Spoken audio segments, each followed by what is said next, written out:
ಅಂಗೈ ಹುಣ್ಣಿಗೆ ಕನ್ನಡಿ ಹಿಡಿಬೇಕಾದ ಅವಶ್ಯಕತೆ ಹೇಗಿಲ್ವೋ, ಕಾಂಗ್ರೆಸ್ಗೆ ಮತ್ತು ಕಾಂಗ್ರೆಸ್ನ ಭ್ರಷ್ಟಾಚಾರಕ್ಕೆ ದುರ್ಬೀನು ಹಾಕಿ ನೋಡಬೇಕಾದ ಅವಶ್ಯಕತೆ ಇಲ್ಲ. ಭ್ರಷ್ಟಾಚಾರವನ್ನು ಬಿಟ್ಟು ಕಾಂಗ್ರೆಸ್ ಇಲ್ಲ, ಕಾಂಗ್ರೆಸ್ಸನ್ನು ಬಿಟ್ಟು ಭ್ರಷ್ಟಾಚಾರ ಇಲ್ಲ. ಬಿ ಆರ್ ಪಾಟೀಲ್ ಏನು ಹೇಳಿದರು, ಮನೆಗೆ ಹಣ ಕೊಟ್ಟವ್ರಿಗೆ ಮನೆ ಸಿಗುತ್ತೆ ಅನ್ನೋದು, ಅದು ಅಂಗೈ ಹುಣ್ಣಿನಷ್ಟೇ ಭಾಳ ಸ್ಪಷ್ಟವಾಗಿರೋ ಸಂಗತಿ.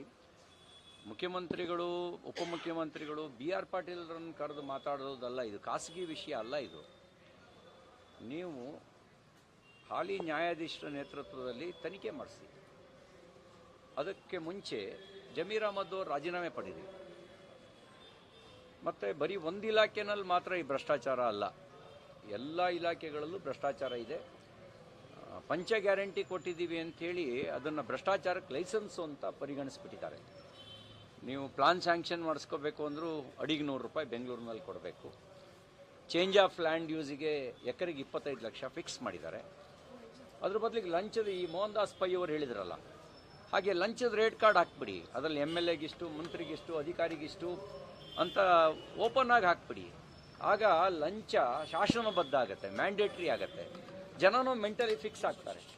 ಬಡವ ಮನೆ ತಗೋಬೇಕು ಅಂತಂದರೆ, ನಾನು 30,000 ಕೊಟ್ಟರೆ ನನಗೆ ಮನೆ ಅಂತ ಅವ್ನು ಮೆಂಟಲಿ ಫಿಕ್ಸ್ ಆಗ್ತಾನೆ. ಅದನ್ನು ಬಿಟ್ಟು ಲಂಚ ಕೊಟ್ಟವರಿಗೆ ಮಾತ್ರ ಮನೆ ಅನ್ನೋದು, ಇದಕ್ಕಿಂತ ದೊಡ್ಡ ಪಾಪದ ಕೃತ್ಯ ಇನ್ನೊಂದಿಲ್ಲ. ಇನ್ನು ಅಭಿವೃದ್ಧಿ ಕೆಲಸ ಏನಾಗ್ತಿಲ್ಲ ಅನ್ನೋದನ್ನು ನಾವು ವಿಧಾನಸಭೆ, ವಿಧಾನ ಪರಿಷತ್ನಲ್ಲಿ ಆರೋಪ ಮಾಡ್ತಿದ್ವಿ. ರಾಜು ಕಾಗೆ ಅವರು BJP ಶಾಸಕರಲ್ಲ, ಅವರು ಓಪನ್ ಆಗಿ ಹೇಳಿಕೆ ಕೊಟ್ಟಿದ್ದಾರೆ. ₹1 ಕೆಲಸ ಆಗ್ತಿಲ್ಲ.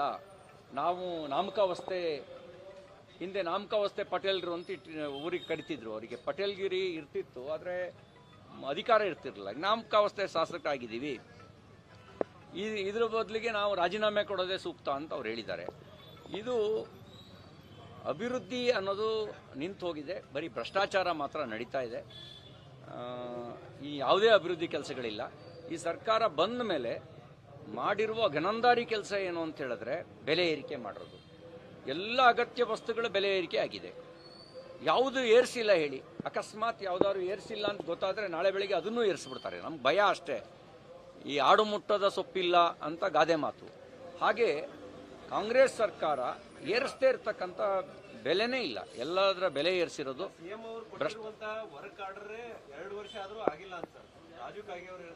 ಸುಮ್ಮನೆ ರೀ,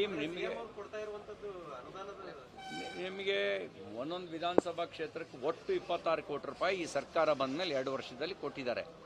ಅದು ಕೂಡ ವರ್ಕ್ ಆರ್ಡರ್ ಇಶ್ಯೂ ಆಗ್ತಿಲ್ಲ. ಅದರಲ್ಲೂ ಪರ್ಸೆಂಟೇಜ್ ಕಾಟ, ಈ ಎಲ್ಲ ಪರ್ಸೆಂಟೇಜ್ ಕಾಟದೊಳಗೆ ಆ ಕೆಲಸನೂ ಆಗ್ತಿಲ್ಲ. ಮತ್ತು ಅವರು ಇರೋ ಸತ್ಯನ ಹೇಳಿದ್ದಾರೆ. ಹಾಗಾಗಿ ಹೊಸ ಮಾತೇನು ಹೇಳಿಲ್ಲ, ಇರೋ ಸತ್ಯವನ್ನೇ ಹೇಳಿದ್ದಾರೆ. ಬಹುಶಃ ಈ ಸತ್ಯ ಹೇಳಿರೋದಕ್ಕೆ ಬಿ ಆರ್ ಪಾಟೀಲ್ರು, ರಾಜು ಕಾಗೆಯವರು ಇನ್ನು ಏನೇನು ಅನುಭವಿಸ್ಬೇಕಾಗುತ್ತೋ ಗೊತ್ತಿಲ್ಲ. ಯಾವುದೇ ಚರ್ಚೆ ಇಲ್ಲ, ಅದು ಯಾವುದೇ ಚರ್ಚೆಯಲ್ಲಿ ಬಂದಿಲ್ಲ. ಆ ಥರದ್ದು ಯಾವುದೇ ಚರ್ಚೆ ಇಲ್ಲ. ಈಗ ಒಬ್ಬರು ಭ್ರಷ್ಟಾಚಾರದ ಬಗ್ಗೆ, ಇನ್ನೊಬ್ಬರು ಅಭಿವೃದ್ಧಿ ಶೂನ್ಯವಾಗಿರೋದ್ರ ಬಗ್ಗೆ ಬೆಳಕು ಚೆಲ್ಲಿದ್ದಾರೆ.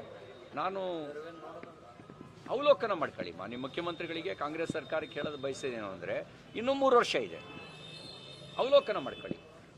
ನೀವು ಬೆಲೆ ಏರಿಕೆ ಮಾಡಿ, ಭ್ರಷ್ಟಾಚಾರ ಮಾಡಿ ರಾಜ್ಯವನ್ನು ಉದ್ಧಾರ ಮಾಡೋಕ್ಕಾಗಲ್ಲ. ನೀವು ಉದ್ಧಾರ ಆಗ್ಬೋದು, ರಾಜ್ಯ ಉದ್ಧಾರ ಮಾಡೋಕ್ಕಾಗಲ್ಲ. ರಾಜ್ಯ